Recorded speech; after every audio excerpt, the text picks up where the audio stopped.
Will AI take over my job as a writer? That's coming up next, right here on The Right Stuff.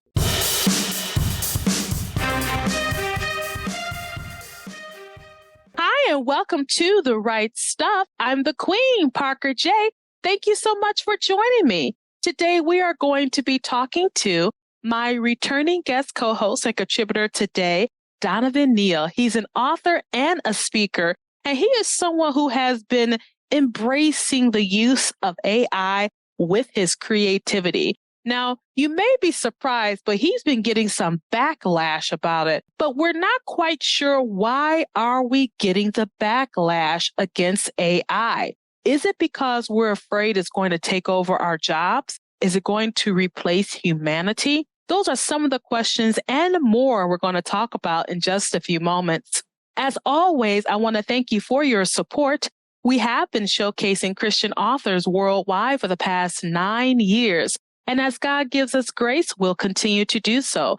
To find out how you can help out, simply go to patreon.com/rightstuff and see what you can do. And as always, we covet your prayers. To stay up to date with PJC Media, simply go to pjcmedia.net, click on that pink follow button, and you'll never, ever have to miss a show. Subscribe to our new YouTube channel at PJC Media. Click that bell, and you'll be notified as soon as a new episode is uploaded. We have exclusive content and more. So go ahead and subscribe today. Lastly, I want to thank you all for your support of my newest release called A Chance for Zhao Xin. It's part of the Last Chance Bride series, which is a continuation of the Blizzard Bride series, 15 years into the future, so about the 1890s. Your response has been absolutely phenomenal. So go ahead and pick up your copy exclusively on Amazon.com. And so without further ado, we're going to bring Don on because we have some serious questions to ask you, sir. And let me ask you right away, is AI going to take over my job as an author? No. That's the short answer, right? That's the short answer. No, it's not going to take over your job as an author. Now, there are some people who disagree with you, Don. They are so certain that if we do not curb the use of AI, that it is going to take over our jobs and humanity as whole, and we will be enslaved before the robotic god. So what do you think about all of this fear-mongering that we have? You pack a lot into that. I think the fear of disruption, of being unemployed, or the competition that is the result of having these, what I call tools, the tools that can, again, compete with what we do in the marketplace, whether that's creating an image or whether that's writing a story. I still don't believe that authors and illustrators and other individuals like that will be replaced. What I do believe is that authors in particular, what we'll see is a greater volume of work that is not exclusive human generated. I think we'll see that, but I don't think that work will replace human authorship. There's nothing that prevents. I'm a self-published author. There's nothing that stops me from working just because, let's say, you generate something using an AI generated tool. You're using that doesn't stop what I'm doing. Now, if you write in the same genre, it just means I have one more quote unquote title that maybe competes with mine. But that will be the case whether that was generated by a human or not. So I think the issue is going to be how prevalent is these AI generated products on the market. And I think once we get a picture of that, then I think what we'll see is the cream will come to the top, and then the rest of it the flotsam will float to the bottom. So I think our jobs are safe for right now. Well, I had to ask that starting off, but we did kind of skip a step because I wanted to get to the crux of the issue that so many creatives have when it comes to talking about AI. But before I do that, I want them to know more about you. So go ahead and share that with us. Well, I am an independently published author. I have several series out. The one I'm most well known for is the Third Heaven series, which deals with a 4-book series that deals with the fall of Lucifer and his ultimate judgment and condemnation in lake of fire. So a 4-book series of that. several other series out. Recently, with the advent of AI tools, I have begun the process, or completed the process, of taking a short story that I had already written and converting that short story into a graphic novel using MidJourney specifically as the tool to help me with the imagery of that. So I look forward to, having more discussion with you about the prospects that creators can use, how we can use these tools. For those of you who want to get a copy of his graphic novel, it's available on Amazon right now today. Now, I'm going to brag a little bit because I saw this in its draft form even before he was thinking about doing a graphic novel, because I read the short story and I thoroughly enjoyed it. And then when he did the graphic novel, I got a sneak peek at it. And let me tell you, using MidJourney presented and provided some wonderful, highly detailed, richly developed images that really thrust you into the story. But as some people already know, there are some people who are going to take issue with that. So for you, dear listener, we're going to divide this up into about 3 categories: AI as a tool, AI as a creative assistant, and AI as a government aid. And lastly, we're going to add a spiritual context to this conversation as well. So let's go ahead and get started, Don. Now, you used MidJourney to help you do a graphic novel. Why do you think people push back against the use of AI as a creative assistant when it comes to making images? I think one of the underlying reasons basically is fear. I think that's the number one thing. Just concerned that individuals are going to be replaced. And as a result of that fear, you start asking questions, or you start minimizing the art or the product of the AI generative program. So because of the fear, you're concerned about disruption as relates to, your possible economic well-being. What does that mean to you? What does that mean? Does that diminish your work in some way, shape, or form? And I think a natural reaction is to diminish that thing which you might perceive as an opponent, which you might perceive as an enemy. And so therefore you get arguments like real versus fake art, or you begin to just even question whether it's art at all. And so I think all of these are basically attempts, a lot of times just unconsciously, I think, in the minds of people, but sometimes obviously consciously too, to really just minimize and make a distinction between those human versus machine-generated products, and then also qualitative. There was a meme going around on the internet, about hands and MidJourney or AIs not being able to create hands. Well, guess what? Now they can make hands. And so you can't use that as a way to beat up, as it were, on these products, because they're going to evolve over time and they're going to get better. I think those are some of the underlying. I think fear is just the main underlying thing, and then as a result of that, the byproduct that is a minimization and these attacks on it in terms of what is it art, and again, it's real versus fake. But I think the other thing too, one of the clapbacks, and I think the real more serious, the ethical issue has had to do with how the learning models was trained.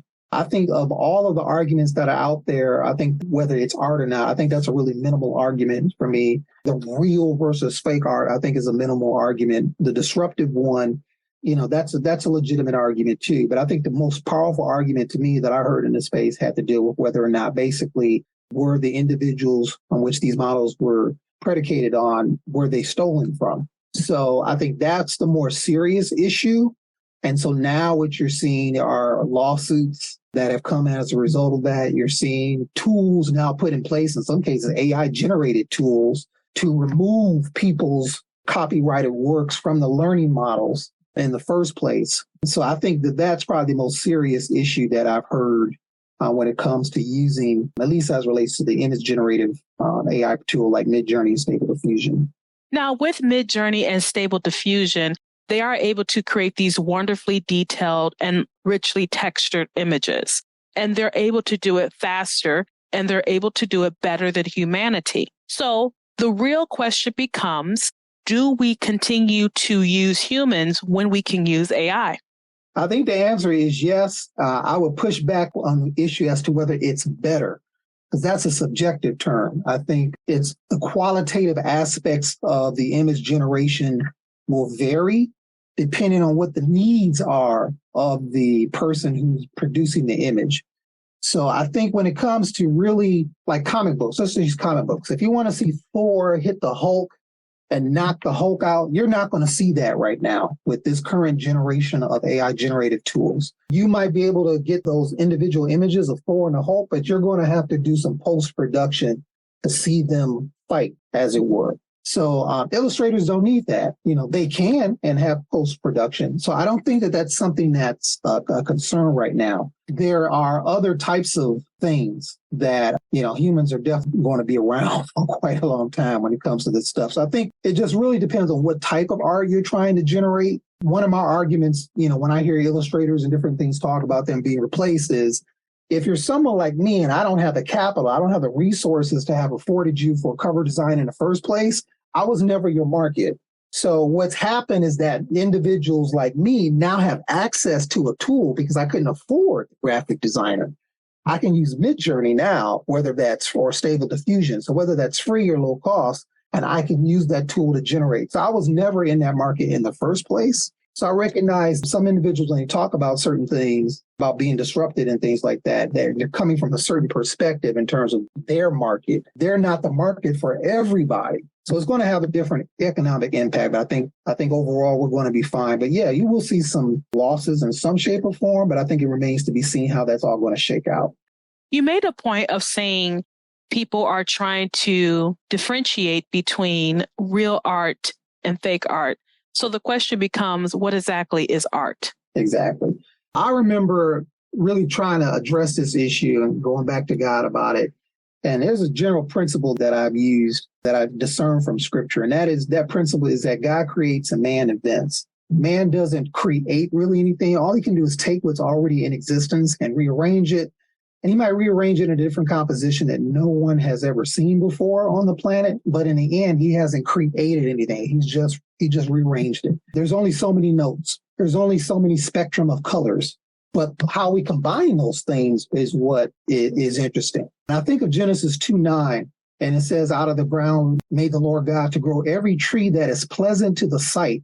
And it talks about these 4 trees. And this is one of the types of trees that God had created in the garden. It's interesting to me. Its only function was to be beautiful. It didn't have a function of sustenance. It wasn't like the tree of knowledge of good and evil. It wasn't like the tree of eternal life. Its purpose was beauty. And so to me, beauty, art, which is the derivative of beauty, ultimately comes from God. And we're allowed to discover, we're allowed to explore the beauty in the universe, allowed to see the beauty. If you think like that, then that means art is not exclusive to man. God creates art. God is an artist. Jesus specifically referenced, the flowers and the lilies of the field and God creates those and say, aren't they, more beautiful than the robes of Solomon, Matthew 6:29. So God is an artist, but no one would dare say that, God's not an artist or something like that, but he is. So that means to me that art, and therefore the definition of art, does not originate with man. Okay, it really originates with God in terms of what is beauty, and we're allowed to enter into that discovery of the beauty that's in the earth. So since AI is a tool of man, like the camera is a tool, microscope allows us to see things that with our natural eye we cannot see. And so we're able now to discover the beauty because of the tool that we created in terms of lenses and glass. And now with algorithms, man has created or invented something through his own ingenuity and is now able to extrapolate once more beauty in a way that we have not seen. And that's what AR allows us to do. It allows us to see things in a way that humans can't see, or allow us to compose, just like with the keyboard, things that we have not been able to compose before. So that's kind of my philosophical, spiritual take on the matter in terms of what is art. You brought up some very interesting points. And as I was listening to your response, I couldn't help but agree with several of the points that you made. One of them being that we create, but we create with what's already existing, like the colors. Now, AI is something we created, and this shows the communicable attributes that God gave man to create, in a sense, life. But this life is artificial. It's not organic in nature. I see AI as a tool, and that tool is being used to probe the depths of human ingenuity as well as discover the universe around us. We have discovered cures for illnesses. We've discovered creatures deep down in the sea where we couldn't get on our own, but we use these machines to go deep down into the sea. We use a James A. Webb telescope. From that perspective, people can see AI in the same light as we see other artificial means of discovering our world. So we now have AI as a tool. We now have AI as a creative assistant. But let's talk about the pros and cons. And I think the pros and cons are that if these things can help us become better creators, is that a bad thing? I don't think it's a bad thing.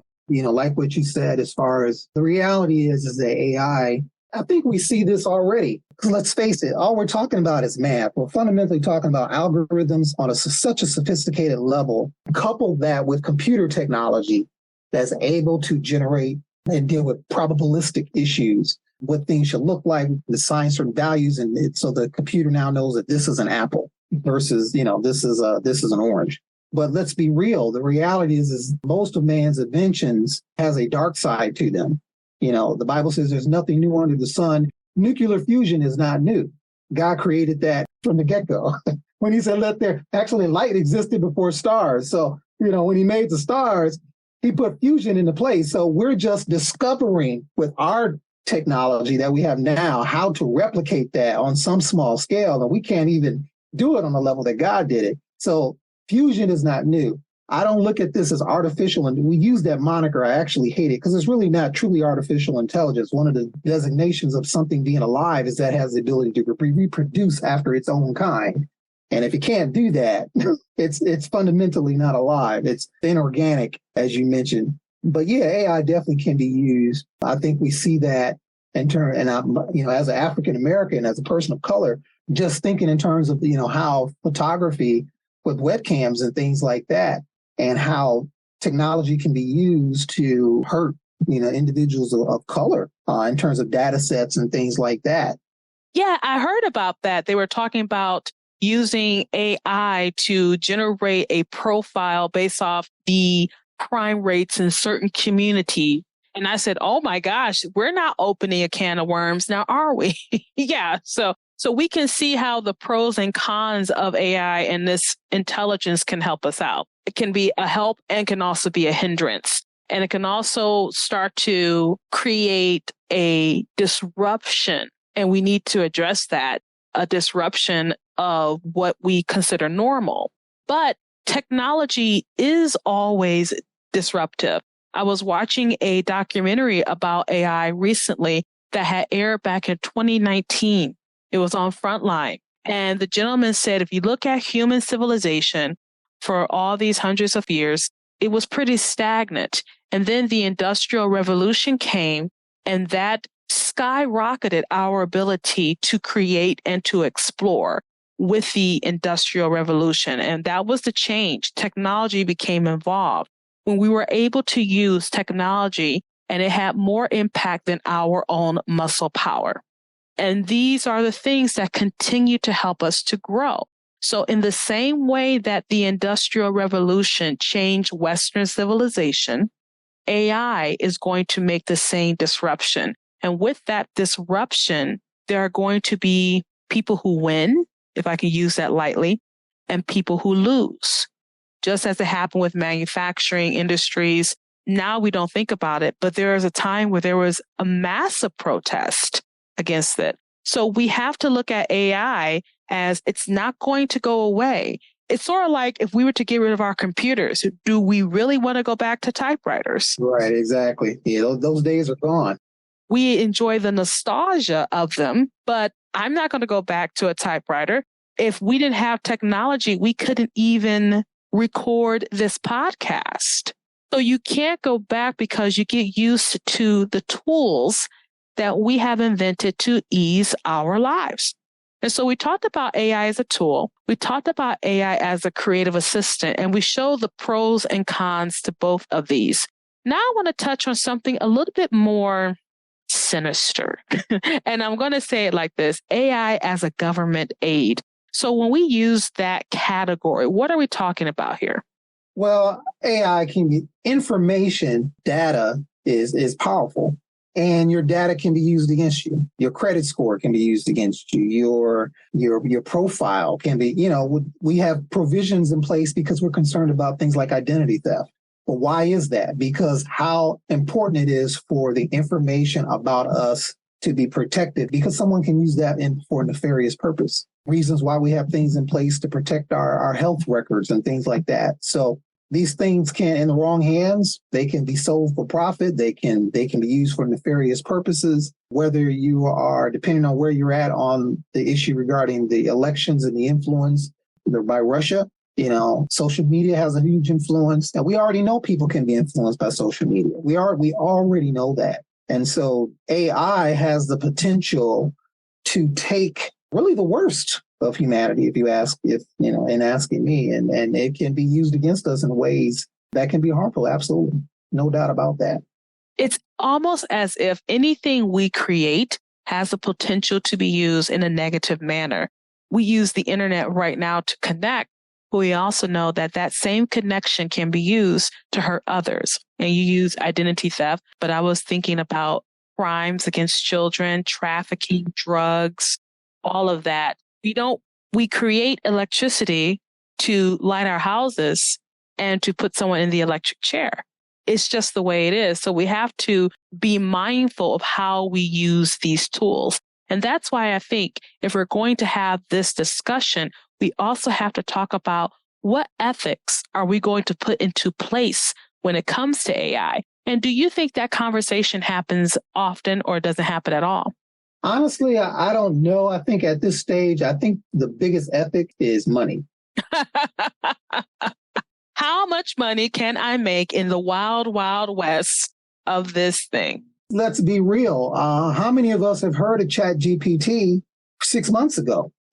Realistically, I hadn't even heard of MidJourney 6 months ago. And now you're hearing, okay, well, now we got to incorporate this in Bing. And now Google, they were sitting on stuff. And now because of their competitors, we're hearing discussions about them putting things in place. So it seems from an external standpoint, the outsider looking in, the consumer standpoint is that the ethics discussion is not being had. And the only place I really see it taking place within society at the moment, I'll say on a consumer level, for lack of a better word, is really in the area of copyright law. So the Copyright Office has come out with several guidances to address the issue of AI-generated art. And they're not really dealing with ethics, but of course we know that the law deals with this issue. But that's the closest I've seen. Now, there has been some discussion, I think you probably would agree to this too, with the language models and, some of the language models being insane. I saw something recently where one of the language models tricked a human into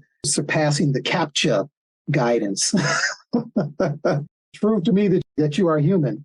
And we have to fill out these little CAPTCHAs, squares, I guess. And somehow the AI managed to, I don't want to say trick the human, but it did something that was controversial, that brought up the fact that, wow, this thing can do that.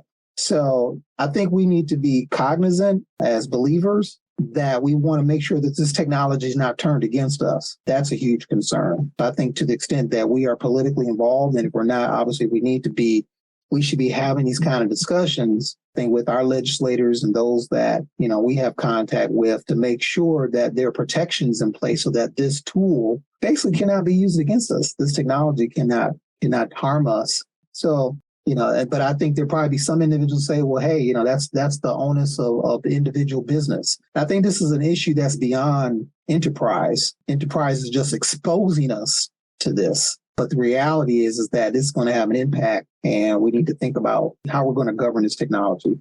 It brings me to the last part of our conversation, and I want to talk about the spiritual aspects here. And someone may be thinking, well, what does that have to do with spirituality or religion or Christ, or what does all that have to do with that?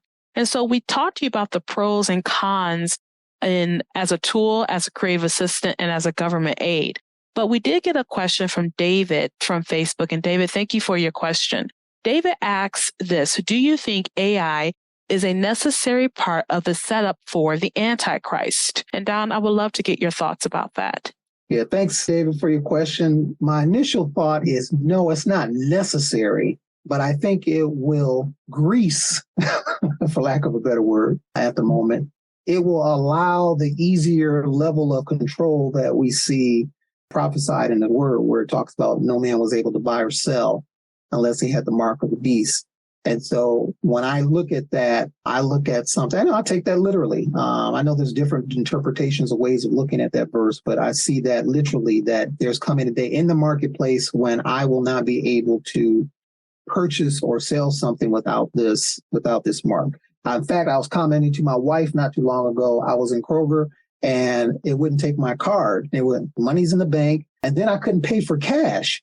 And that freaked me out. And I said, wow, there's going to come a day when you can't buy or sell because unless you have this mark. And so it reminded me of that instance. So I think AI definitely, with the means of being able to control data and make these probabilistic models and the privacy issues that result from that, the faking of images, persons, they're using their likenesses. And I think all of that can be used against us in a negative way. And it's something that I would see an autocratic leader who would be like the Antichrist to use to their benefit. Absolutely.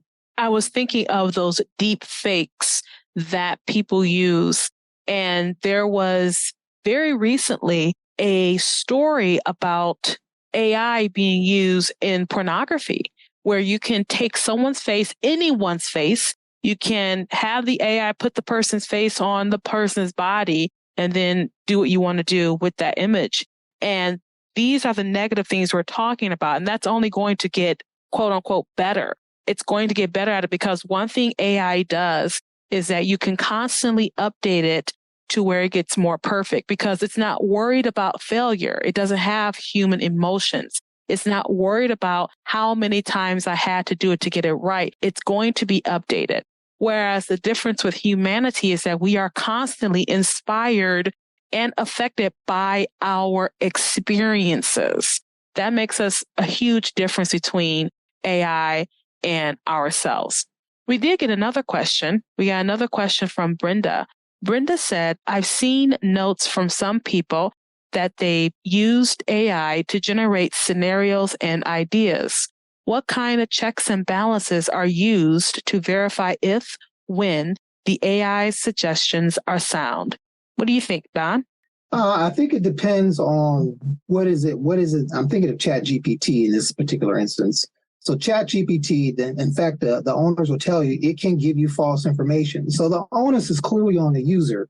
We've heard of that caveat, let the buyer beware. The onus is clearly on the user to verify the information. So I think one of the things you can do specifically with Chat GPT is you can ask it to give you references for its information. So I think that's one thing, easy thing that you can use if you're going to use that tool. Simply ask it for references on the basis of its recommendations. And then, number one, check those references yourself to see whether they exist. And then, so those would be some of the things that, that I would recommend. But yeah, it can definitely give you wrong answers. But, in the end, it's up to us to verify the content, no different than a journalist or any other type of thing. You were doing research, it'll be up to you to verify that research is accurate. So, and it's also important to remember that this Chat GPT, at least as it's connected with OpenAI, I've not used the Bing. It was not connected to my knowledge, it's still not connected to the internet. Maybe one of your readers can correct me if I'm wrong. But, and I think that's another thing. It only had a certain amount of information up to a certain point in time. So it really couldn't, for example, talk about issues regarding coronavirus, the vaccines and things like that, because its language model was based on events prior to that. So that's important information to know and something to go into when we use it. Another aspect, too, was that the AI was programmed with certain biases. And people called out, particularly for Chat GPT, they called out on that. Like, if this is supposed to be a tool, it shouldn't have a bias. It shouldn't tell me what I'm supposed to think. It's just supposed to answer my question or do something like that. So these are also good things for you, dear listener, to consider when you're talking to your political associates or advocates who are in your state or in your area of the world, because we want to be able to use AI for good things as much as possible. We know there's always going to be someone who is going to take the tool and just ruin it for other people. We know that, but we can at least, we can be active. Like you said, buyer beware. We can be active of how we use the tool. So we hoped that we have touched on this topic. We know we probably missed some questions. If you want to ask us some more questions, please leave your questions below the link below or in the comment section. We'll definitely get to them. We really do like this topic because at the end of the day, we as writers, we love this type of thing because it just opens our imagination, which you can't do with AI. So Don, thank you so much for being with me today on the show. If people want to get in contact with you, where can they find you online?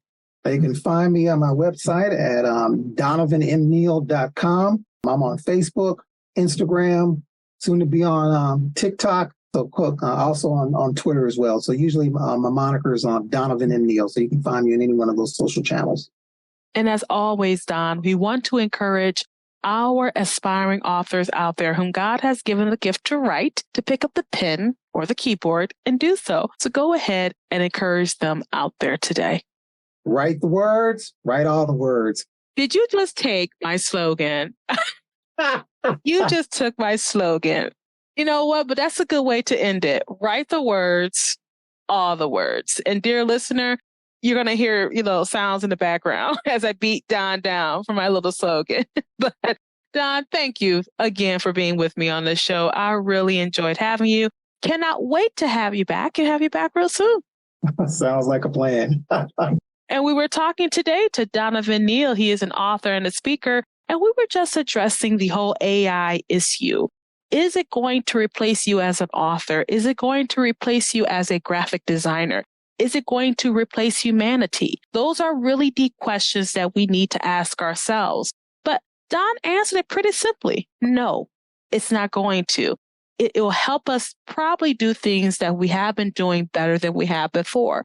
But we also want to make sure that we are being strategic in our use of this tool. What ethics are involved? What kind of checks and balances can we put into place? These are questions you need to ask as well. So, is AI going to take over humanity? I think not. And so, dear listener and dear writer, whatever story that is inside of you, go ahead, pick up the pen and write stuff. Thank you so much for joining me for this edition of The Right Stuff. I'm the Queen, Parker J, and you have a wonderful, absolutely glorious, blessed day.